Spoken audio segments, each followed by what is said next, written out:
Halo, ayo kita kembali lagi belajar tentang kerajaan-kerajaan Islam di Indonesia.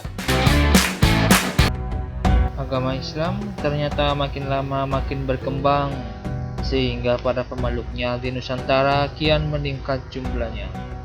Akhirnya berakibat munculnya kerajaan-kerajaan Islam di Indonesia. Kerajaan Majapahit pada saat itu mengalami kemunduran yang sangat drastis, sehingga memungkinkan timbulnya kerajaan Islam di beberapa daerah. Adapun kerajaan-kerajaan Islam itu antara lain Kerajaan Samudra Pasai, Kerajaan Aceh, Kerajaan Demak, Kerajaan Banten, Kerajaan Cirebon, Kerajaan Mataram, Kerajaan Banjar, Kerajaan Goa Talu, Kerajaan Ternate, dan Kerajaan Tidore. Kerajaan Samudra Pasai. Kerajaan ini merupakan kerajaan Islam yang tertua dan yang pertama. Rajanya bernama Sultan Malik As-Saleh. Kerajaan ini pada mulanya bernama Kerajaan Samudra. Letaknya di daerah Aceh Utara di Kabupaten Lok Sumawe. Sultan Malik As-Saleh wafat pada tahun 1297 Masehi.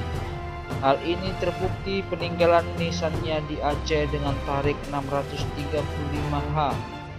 Ia digantikan oleh putranya bernama Sultan Muhammad dengan gelar Sultan Mahdi At-Tahir. Pada tahun 1326 ia wafat diganti oleh Sultan Ahmad dengan gelar yang sama pula, yaitu Malik At-Tahir.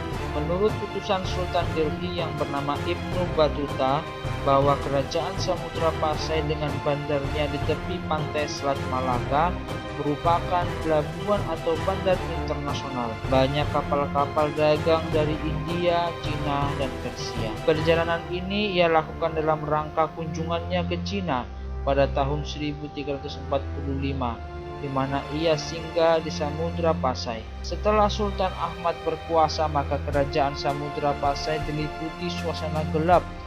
Menurut berita dari Cina, suasana kerajaan Samudra Pasai amat kacau pada waktu dipimpin oleh Sultan Zainal Abidin dengan gelar sama, yaitu Malik At-Tahir. Sebab-sebab kemunduran kerajaan Samudra Pasai karena pada tahun 1339 Mahapati Gajah Mada menyerangnya dalam kaitan ingin mempersatukan Nusantara dalam satu wilayah, dan karena adanya perkembangan kota Malaka menjadi bandar internasional pada saat itu. Sebelum kita membahas kerajaan Aceh, terlebih dahulu kita meninjau tentang Malaka yang sangat erat kaitannya dengan kerajaan Aceh. Pengaruh keberadaan kerajaan Malaka ini sangat besar terhadap kerajaan-kerajaan di Nusantara. Raja pertama Malaka adalah Iskandar Siah yang berkuasa antara 1396 hingga 1414. Kemudian ia diganti oleh putranya bernama Mudaffar Siah yang memimpin kerajaan Malaka kian maju. Ia kemudian digantikan oleh Sultan Mansur Shah yang memerintah antara tahun 1458 hingga 1477. Kerajaan Malaka pada masa itu mengalami zaman keemasan dan memiliki panglima perang yang lihai bernama Laksamana Hang Tuah dan penyebar kekuasaan agama Islam di semenanjung Malaka. Pada tahun 1511 Malaka diserang dan diduduki oleh Portugis di bawah pimpinan Raja Muda Portugis yang bernama de Albuquerque. Dengan didudukinya Malaka oleh Portugis, maka para pedagang dari Arab dan Gujarat tidak lagi mau berlayar melalui Selat Malaka, melainkan lewat pantai barat Sumatera. Akhirnya Aceh yang letaknya sangat strategis, yaitu di ujung paling utara Pulau Sumatera, berkembang menjadi bandar yang ramai. Kapal-kapal asing berdatangan ke bandar Aceh untuk berdagang. Kemudian timbullah suatu kerajaan di Aceh yang bernama Kerajaan Aceh. Antara tahun 1607 hingga 1636, Kerajaan Aceh dipimpin oleh Sultan Iskandar Muda. Ia seorang raja yang arif, cakap, pemeluk agama yang setia dan anti penjajahan, terutama Portugis dan Belanda. Pada masa pemerintahan Sultan Iskandar Muda, Aceh mengalami masa kejayaannya. Sultan Iskandar Muda memiliki 3 program, yaitu memperluas kekuasaan Aceh, menyebar agama Islam, mengusir Portugis dari Malang.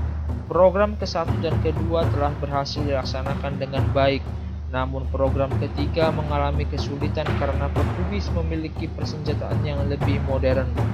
Sebagai pengganti Sultan Iskandar Muda adalah Sultan Iskandar Thani 1636 hingga 1641 yang terus melaksanakan program-program tersebut. Bahwa pemerintahan Sultan Iskandar Thani, kerajaan Aceh masih tetap dapat dipertahankan. Baru setelah beliau wafat pada tahun 1641, keadaan menjadi mundur dan akhirnya mengalami kehancuran.